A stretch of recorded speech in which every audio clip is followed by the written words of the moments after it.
بلده كان في دولتي كوبي جمان كان دسبيداوي دينا افرودال ساعات دمجمي شهري فاري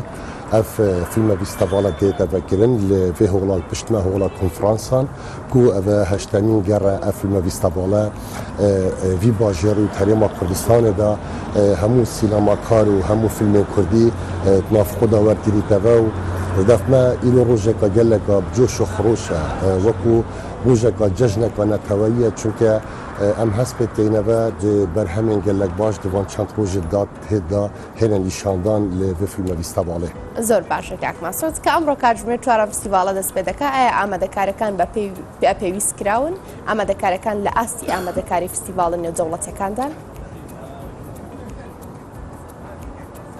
بله وكو هر سال وكو هر جركا فيلم بيستابال هاتيا دار باسكرين اف سالا جداد في ايواري دار رسم ان بيجن ريد كاربت يعني بركا صور مهنا كو اوجي همو فيلمين بجدار دو بيش بركيه دا فيلمين دريش فيلمين كورت وفيلمين دوكومنتاري زيدا باري او كساتين كود بنا ميوان طيبه جوانا جوريين فيلم بيستابال حميد السيرفي بركا صور يعني ريد كاربت دا دار باز بن هنا نافا هولي دا رنگ دو سي بيف تنه زيدا ترنبن و د به چند سترانکن کردی ایتا راگهاندن و دیسا جیت اورو کدا فیلم ازمون یه در هنر شوکت امی کرکی دیتا نشاندان زۆر باشە کاک مەسعود ئەمە کورتەیەک بوو تەبعاً لە چالەکیەکان ئەگەر بە درێژی و بە وردی باسی ئەو چالەکیانەمان بۆ بکەیت کە لەم فستیڤالەدا بەڕێوە دەچێت لە دوای نمایشکردنی فیلمەکانیش تەنانەت بگومان فیلم کردی 45 فیلم دینا نشاندان بو هشتمین فیلم بیستابالا دوکانه دولتی فیلم بیانی 49 فیلم بیانی دینا نشاندان بو فیلم بیستاباله دیسا جی ما بش نوهات هيا کو گنجات ناف خدا ورگیری تبا او پشتگیری و سپورتا گنجات کتبا بریا ورکشوپا کسان خدان ازمون کسانی که دوار سینمای دا کار کری بو چندین روزه د ورکشوپ ندانان دیسا جی چندین پنل و سمینار تنه دنا و فیلم بیستاباله دا لسر بابتن گرم بشه که تیوریک دانستاندن سطح تکرین وکو چوانیا پیش و برنا سینما کردی بر همین کردی چوا ام بشین گرینگی په دینو برف پیش دا بینه و زدباری کو ما بش پیشبرکی هيا بو فيلم كردي وبش پیشاندان هيا بو فيلم كردي هر وساج ما بش پیشبرکی هيا بو فيلم جهاني وبش نشاندان هيا بو فيلم جهاني زۆر باش ئاماژەت بۆ کرد کە 49 فیلمی بیانی لەم فستیڤالەدا بەشداری دەبێت ئەی چەند وڵات بەگشتی لە ڕێگەی فیلمەکانیانەوە بەشداریان لەم فستیڤالەدا کردووە کاک مەسعود ولات السرائكي ولات افغانستان اكو بلوكي وهاتي هالبجارتن كوش ده في المابيك تبع وكو كولتورك دنا في فيلم بيستابالا دو كده سالانه ام بلوكي ولاتك جيت جرين زكي ده فيلم توات هنا نشاندان دو فيلم بيستابالا ده ولي وكو دي بشواكي جشتي جالك ولات الدنيا هاتينا جي فرنسا هاتينا جي المانيا هاتينا جي امريكا هاتينا جي السويد هاتينا جي ولاتين زۆر باشە کاک مەسعود زۆر باشە کاک مەسعود دیارە دەمەوێت پرسیاری ئەوە بکەم یعنی لەم وڵاتانە کە بەشداری لە فیلمەکان دەکەن تا چەنێ ئەکتەرە سەرەکیەکان یاخود ئەکتەرە دیارەکانی ئەم وڵاتە و کە بەشداریان لەم 49 فیلمەدا کردووە لەم فستیڤالەدا لەگەڵ ئێوەدا بەشدار دەبن و خۆیان ئامادە دەبن لە فستیڤالەکەدا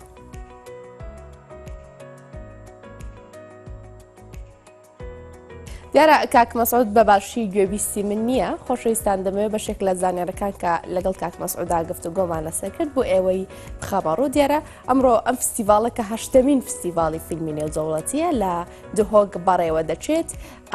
دیارە کاتژمێر چواری سەر لە ئێوارە ئەم فستیڤالە بەڕێوە دەچێت تێیدا 94 فیلم نمایش دەکرێت کە لەوانە 45 فیلمی کوردی بوونی هەیە هەروەها 49 فیلمی بیانیش بوونی وەکو کاک مەسعود ئاماژەی پێکرد لە 25 وڵاتی جیاوازەوە کە ئەو وڵاتی کە زۆرترین ڕێژەی بەشدار بوو یاخۆت پێشکەشکردنی فیلمی هەیە لە ئەفغانستانەوەیە دیارە بەگشتی ئەمە زانیارەکان بوو کە لەگەڵ کاک مەسعودا گفتوگۆمان لەسەر کرد بەڵام دەپرسین کە ئایا ئەکتەرە سەرەکیەکان یاخود ئەکتەرە ناودارەکانی وڵاتانی کە لەم 49 فیلمەدا بەشداریان کردووە لە فستیڤالەکە خۆیان ئامادەیان دەبێت دیارترین ئەو هونەرمەندانەی لە هەرێمی کوردستان و سینەماکارانی لە هەرێمی کوردستان بۆم فستیڤالە بانگێشت کراون کێن گرنگی فستیڤالە و هاوشێوەکانی بۆ کۆمەڵگەی نێودەوڵەتی بۆ ببوون بۆ سینەمای کوردی یعنی ناساندنی سینەمای کوردی بە کۆمەڵگەی نێودەوڵەتی چی ڕۆڵێکی دەبێت و بەگشتی باس لە فستیڤالەکە دەکەم دیارە وچانێک وەردەگرم دوات لەگەڵ کاک مەسعود ئینشەڵا بەردەوامی باگرتووەکەمان دەدەین.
خۆشویستان دەگەڕێمەوە لای کاک مەسعود ببوورە دەگەڕێمەوە لای تۆ دیارە لەو پرسیارە بووین کە ئایا ئەو 25 وڵاتی کە بەشداری دەکەن لەم فستیڤالەدا دیارترین وڵاتەکان کوێن؟ بەێ وەکو بە دەرهێنەرە هەرێ بەرنیاسی ئەفغانستانی و دنیای داهاتیە بەرنیاسی نەوژ وڵاتە فرانسا جیت ئەوژی سەدیق بەرمەکە کو اف کساتیه یا اف درهنره لبه فیلم بیستواله میوانه دیسا جد جوریا فیلم بیانی دا و کو سروک جوریا فیلم بیانی جه خوگرد دیسا جد فیلم اسامه دیتا نشاندان بناواوی بلوک هاتی هل بجارتن بناو بلوک افغانی بو میوانداریا هشتمی فیلم بیستواله دو یعنی دولتی دیسا جد جولات سویت کلاری لارسون او جی کو جهه کدینی تا بناوا جوریه دا او جی دیسان و کو بجن حاضری های نوا به فیلم بیستواله دا دیسا طلال درکی یک درهنرین کرد بواره دیکومانتاریه دا کو فیلموی قاد بربجه کرن جبو ورگرتنا اوسکارا درفا دیسا جی حسین تاباک یج درهنرین کرد کد المانیا دا جیدن دیسا جی باجر سلیمانی میوانداری هنه کو استافه به فیلم و دلویری آماده بین دیسا جی همو باجرین کردستانی و جه همو پارچندین کردستانی و جه دیاسپورای جه خود کرن وکو میواندنا و هشتمی فیلم بیستواله دو کنی دولتی دا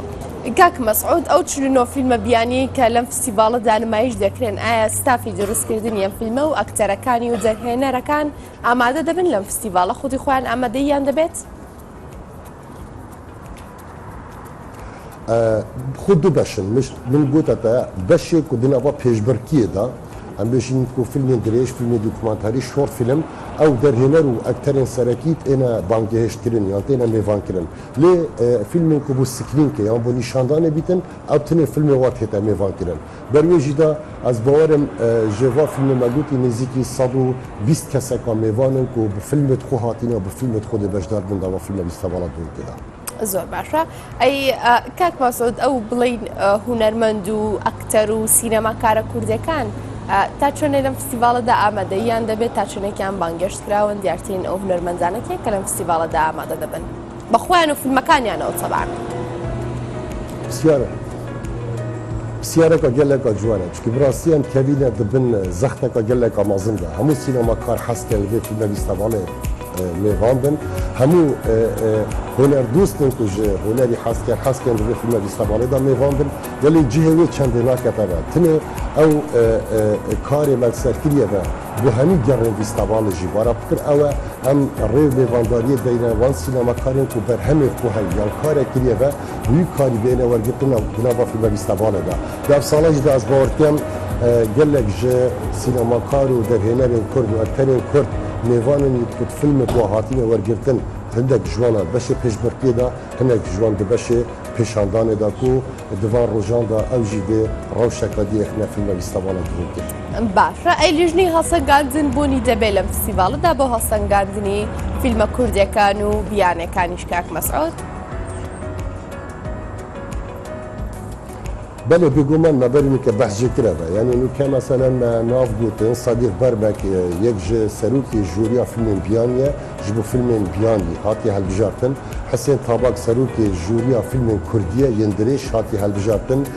کلاری لارسون سروکا شور فیلم ما دهو که دا یعنی فیلم فستیوالا دهو که دا بشی انترنشنال و بشی نافخویی همو پیک متنه هلسنگانن دیسان طلال دیر که یک در هنره کد بیتا سروکی جوریا فیلم دوکومنتاری بو هشتمین در فیلم فستیوالا دولتی دولتی. باشه تاک مسعود ئاماژت با فیلمی دۆکۆمنتاری و کورتە فیلم و فیلمی درێژیش کرد کە خۆمان دەزانین باشە کاک مەسعود دەمەوێ ئەگەر پێم بڵێ ینی ئەگەر ئامارێک لەبەردەستا بێ ئەو فیلمە کورتانە یاخود کورتە فیلمەکان کوردین چنێک نمایش دەکرێت واتە ژمارەی ئەو کورتە فیلمە کوردیانە چنن کە نمایش دەکرێت لە فستیڤالەدا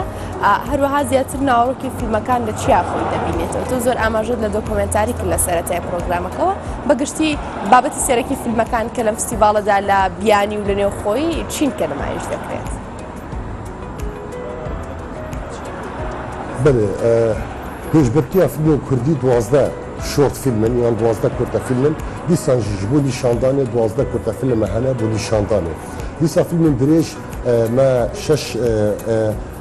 heft fîlmên dirêj hene ketine beşê pêşbertiyê de û çendîn fîlm bû nîşandanê me dîsa di em bêjin dîkomanterî fîlm de me şeş fîlm hene ketine pêşbertiyê de zêdebarî nîşandana çend em bêjin dîkomanterî fîlmên dîtir bi şêwekê giştî ji bo fîlme vîstevalê. باشە چۆن بڵێ سەرکەوتوترین فیلمیان یاخود ئەو فیلمەی کە ئیجابیترین پۆزەتیفانەترین ئەرێنیترین هەڵسەنگاندنی بۆ دەکرێت خەڵات دەکرێت لە ڕێگەی هیچ ناسناوێکەوە بێ لە ڕێگەی هەر شتێکی ترەوە بێ لەم فستیڤالەدا خەڵات دەکرێت.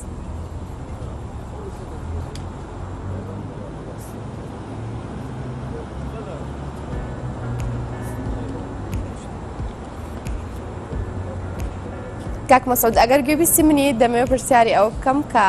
ئایا ئەو فیلمانەی کە ئەرێنیترین هەڵسەنگاندنیان بۆ دەکرێت لەم فستیڤالەدا لە ڕێگەی هیچ نازناوێکەوە یاخود هیچ شتێکەوە خەڵات دەکرێن؟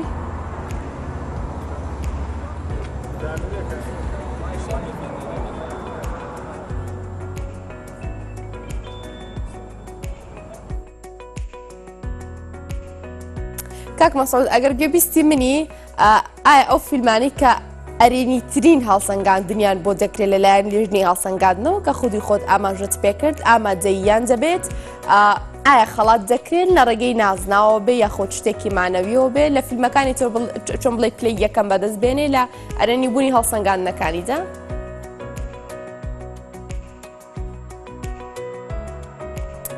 دیارە کاک مەسعود بەباشی گوێبیستی من نییە هەتا ئەو گرفتە چارەسەر دەبێت دەمەوێت ئاماژە بۆ بکەم 94 فیلم کا 45یان کوردین 49یان بیانین لە 25 وڵاتەوە لە فستیڤاڵی نێودەوڵەتی فیلم لە دوهۆک ئامادەیان دەبێ و بەشداری دەکەن دیارە کاتژمێر چواری سەر لە ئێوارە ئەم فستیڤاڵەکە هەشتمین فستیڤاڵی کورتە فیلمە بەڕێوە دەچێت لە دوهۆک بێگومان وەکو کاک مەسعودیش ئاماژەی بەکرد بەشێک لەو ستافانەی کە ستافی فیلمە بیانەکانت کە ژمارەیان 49 فیلمە لەم فستیڤاڵەدا خودی خۆیان کە دەچێتە پێشبڕکێەوە ئامادەیان دەبێ ئاماژەی بەوەش کرد کە 12 کورتە فیلم کورتە فیلمی کوردی لەم فستیڤاڵەدا نمایش دەکرێن و ئامادەیان دەبێت کاک مەسعود دەمەوێت بگەڕێمەوەلات سەبارەت بەوە پرسیار دەکەم کە ئایا ئەو فیلمانەی چ بیانی بێت چ نێوخۆیی بێت چۆن بڵێ زۆرترین هەڵسەنگاندنی ئەرێنی بۆ دەکرێت لەلایەن ئێوەوە لە ڕێگەی نازناوێکیشەوە بێ خەڵات دەکرێت؟ بله بگومان بەشی دوێ پرسیارەتە کو ئەم نەگەشتی بەرسێ بدەین ئەو ژی ئەوە کو ناڤەڕووکە وا فیلمان بەڕاستیژی ناڤەڕووکێن gelek girîng û sangînin derbareyî mafê afretê heye derbareyî parastina zarok heye derbareyî parastina jîdê heye derbareyî mafên neteweyî bi taybet filmên Kurdistanî yên Kurdiyên parçên diyên Kurdistanê ve bi hemî wayê xweşxalî ev cê xwe kete nava bi filme Vîstebalê de. Helsangvedina filma êdî ji destê lijna duhokê em bêjî derkeftiye herçende lijnek bel astekê bilind e ku hemge jî buarê sînemayê da salana kar kiriye ku film dikevne berdestê wana ew helbijartina filmarken لوکا ایدی هاتیه پی قناغه دا که فیلم ایدی دیکه دستین ام بیجین جورین بیانی کردی دا کو هر جوریک جوانا خوب خو لسروان فیلم دا راوستی تن اوجی چوانیه درست کردن وی فیلمی زمان سینمای چند دا پیزه چند زحمتی وی فیلمی هاتیه برن سیناریو دا چوایه کیروک بچه آوایی هاتیه آوا کردن یعنی بشویه که گشتی همون سالو ختم کردن سر فیلم ایدی دبنه پیور و سروی چند ده هات سالگانمونه تکرن کو هم دبشه فیلم دریجان دا هم جی دبشه دی کامنتاری کرده فیلم دا خلال دینا دا باش کردن در روزا 22 و مهدا باشە کاک مەسعود ناوەڕۆکی ئەم فیلمانە لەسەر چ بنەمایەک هەڵبژێردراوە ئایا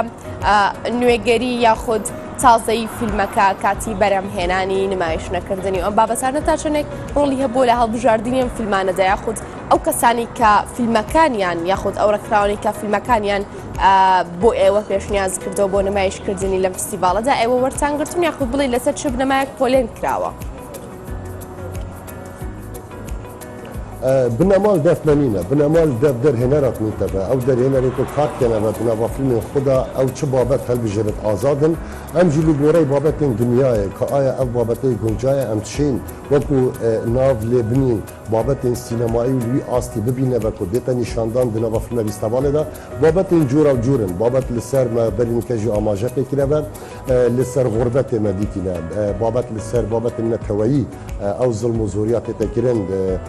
گلکی مدیتینه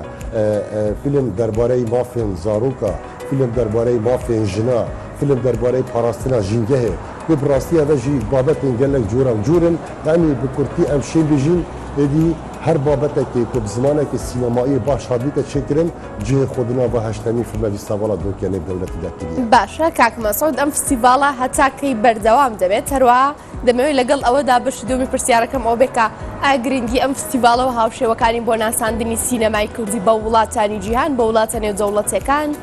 تا چەند ڕۆڵ دەبیرێ ئەم فستیڤاڵە و هاوشێوەکانی ساڵانە ئەنجام بدرێن